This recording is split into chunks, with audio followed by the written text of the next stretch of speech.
दर्शकबिन नमस्कार। केन्द्रबिन्दु एक्सप्रेसमा तपाईँ सम्पूर्णलाई स्वागत गर्न चाहन्छु। म छु सिमरन स्याङ बतामङ। केन्द्रबिन्दु एक्सप्रेसमा हामी देश दुनियाँका दिनभरिका खबरहरू तपाईँ समक्ष प्रस्तुत गर्ने गर्छौँ। सुरु गरौँ आजको केन्द्रबिन्दु एक्सप्रेस। शर्माजी, चाउचाउ कुन चाउचाउ जसमा फाइदा छ?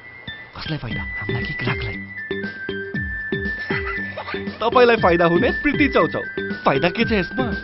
फाइदा चौध मसलाको स्वाद छ, मिठो मिठो याद छ, भोक मिटाउने ताकत छ, पर्साउँदो विश्वास छ। बुझ्यो? प्रीति चाउचाउ, फाइदा हुने चाउचाउ। भोक लागेमा प्रीति खाऊ। जस्तै परिस्थितिमा पनि होन्डा छ सधैँ तपाईसँगै। त्यसैले अब होन्डा हुनेछ तपाईसँग मात्र ₹1 डाउन पेमेन्ट वा ₹1 EMI वा 1% इन्ट्रेस्ट रेटमा। थप जानकारीका लागि यी नम्बरमा कल गर्नुहोस् वा माथि दिएको लिङ्क क्लिक गर्नुहोस्। होन्डा छ सधैँ तपाईसँगै।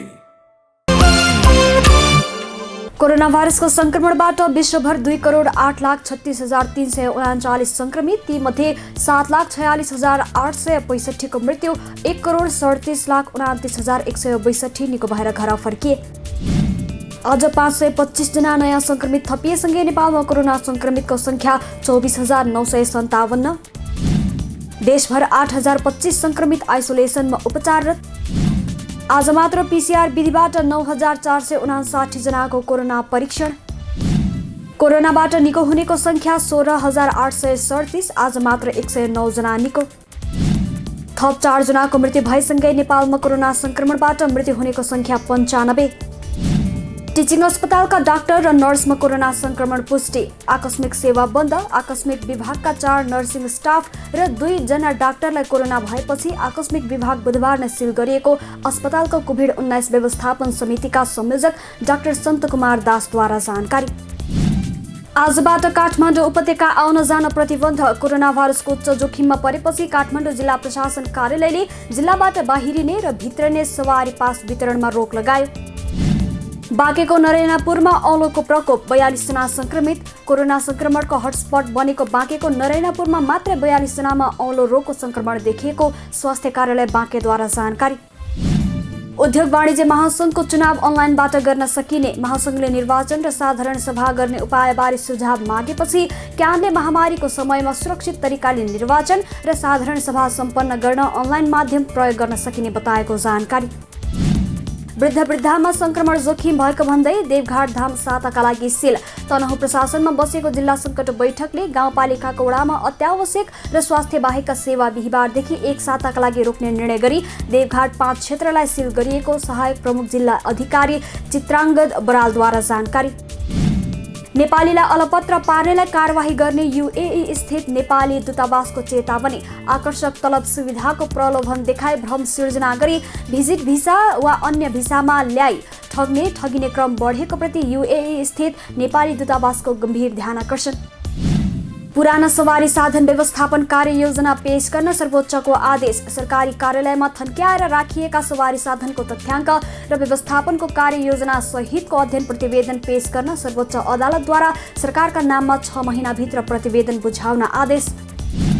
बिहिबार सुनको मूल्यमा पुनः वृद्धि। बुधबारसम्म घटिरहेको सुनको मूल्य आज तोलामा 2400 रुपैयाँले बढेर प्रति तोला 97,800 रुपैयाँमा र चाँदीको मूल्य पनि बढेर तोलाको 1,295 रुपैयाँमा कारोबार भइरहेको नेपाल सुन चाँदी व्यवसायी महासंघद्वारा जानकारी। कोरोना देखिएपछि बाँके कारागारका 47 कैदीबन्दी स्थानान्तरण। क्षमताभन्दा बढी कैदीबन्दी रहेकाले संक्रमण फैलन नदिन स्थानान्तरण गरिएको कारागार प्रशासनद्वारा जानकारी।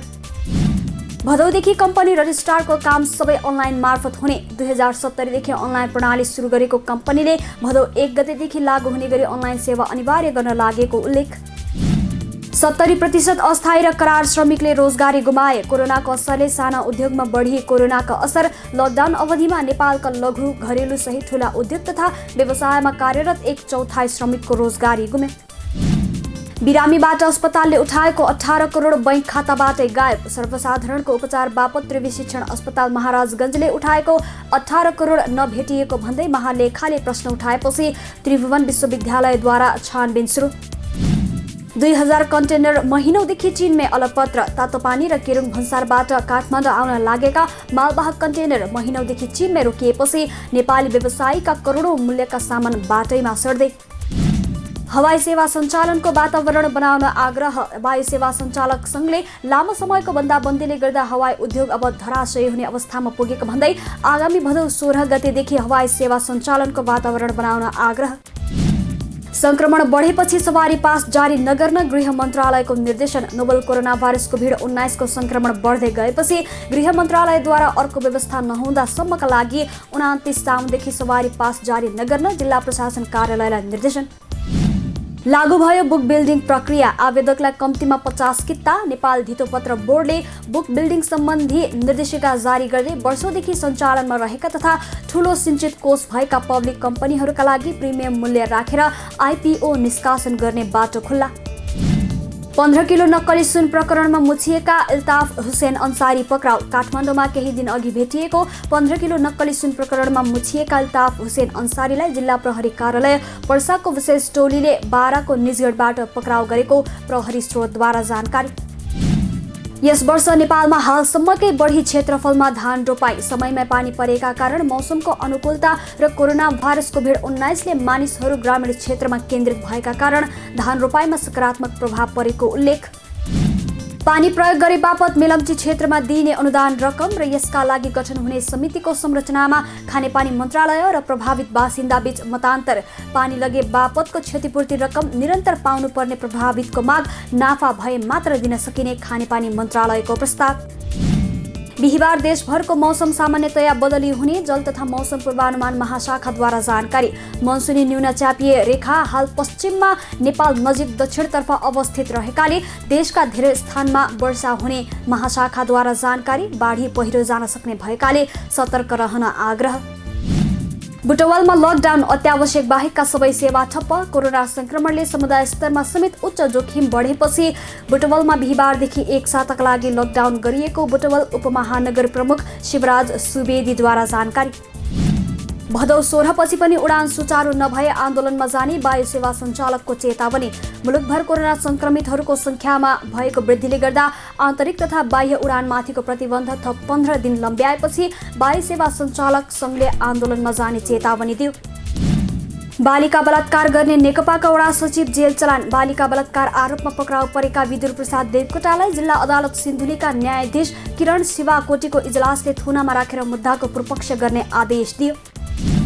सरकारले इन्टरनेट सेवालाई अत्यावश्यक सेवाको रूपमा समावेश गर्ने। सञ्चार तथा सूचना प्रविधि मन्त्रालय अन्तर्गतको सिनियर म्यानेजमेन्ट मिटिङले इन्टरनेटलाई अत्यावश्यक सेवाको रूपमा समावेश गर्न सरकारलाई सिफारिस गर्ने निर्णय।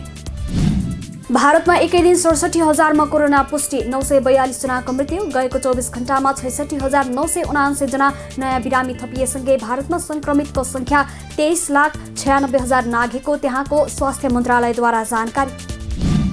भारतका पूर्व राष्ट्रपति प्रणब मुखर्जी कोमामा। केही दिनदेखि अस्पतालमा उपचाररत मुखर्जीको भाइटल प्यारामिटर स्थिर रहेकाले उनको स्वास्थ्य अवस्थामा सुधार नआएको र भेन्टिलेटरमै उपचार भएको भारतीय सञ्चार माध्यमद्वारा जानकारी।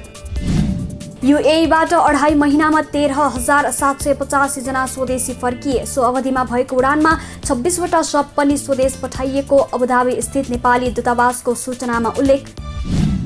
अविरल वर्षाका कारण चीनको सिचुआन प्रान्तमा 6 को मृत्यु, 5 बेपत्ता। चीनको सिचुआन प्रान्तमा सोमबारदेखि परेको अविरल वर्षाका कारण 14 वटा नदीमा बाढी आउँदा हजारौं घर डुबानमा करिब 1,07,000 मानिस वर्षाबाट प्रभावित भएको चिनिया समाचार एजेन्सी सिन्हुवाद्वारा जानकारी। भारतसँग सीमा विवाद बढिरहेका बेला चीनले सीमा क्षेत्रमा युद्ध अभ्यास गरेको खुलासा। गत जुन 15मा दुई देशका सैनिक बीच लद्दाखको गलवान क्षेत्रमा झडप हुँदा 20 भारतीय सैनिकको ज्यान गएपछि भारतीय सीमा क्षेत्रमा सुरक्षा तैनाथी बढाएपछि चीनले पनि सैन्य अभ्यास गरेको उल्लेख। रुसले बनाएको भ्याक्सिन स्पुतनिक 5 लाई दर्ता गरेर प्रयोग अनुमति दिएसँगै चीनले पनि आफूले बनाएको भ्याक्सिन सेनामा प्रयोग गर्न अनुमति दियो। चीनद्वारा क्यान्सिनो बायोलोजिक्सको भ्याक्सिनलाई निश्चित परिमाणमा मात्र प्रयोग गर्न मन्जुरी। ट्रम्प असक्षम नेता भएको बाइडेन र ह्यारिसको आरोप। अमेरिकी राष्ट्रपति र उपराष्ट्रपतिका डेमोक्रेटिक उम्मेद्वार जोन बाइडेन र कमला ह्यारिसलाई ट्रम्प असक्षम हुँदा अमेरिका धुजा हुँदै गएको आरोप लगाएको अन्तर्राष्ट्रिय सञ्चार माध्यममा उल्लेख। राखेपमा खेलाडीको स्वाब सङ्कलन। राष्ट्रिय खेलकुद परिषद राखेपका आयोजनामा बुधबार ब्याडमिन्टन खेलाडी सहित अन्य खेलका खेलाडी, पदाधिकारी र कर्मचारीको स्वाब सङ्कलन गरिएको राखेपा सदस्य सुभाष श्रेष्ठद्वारा जानकारी।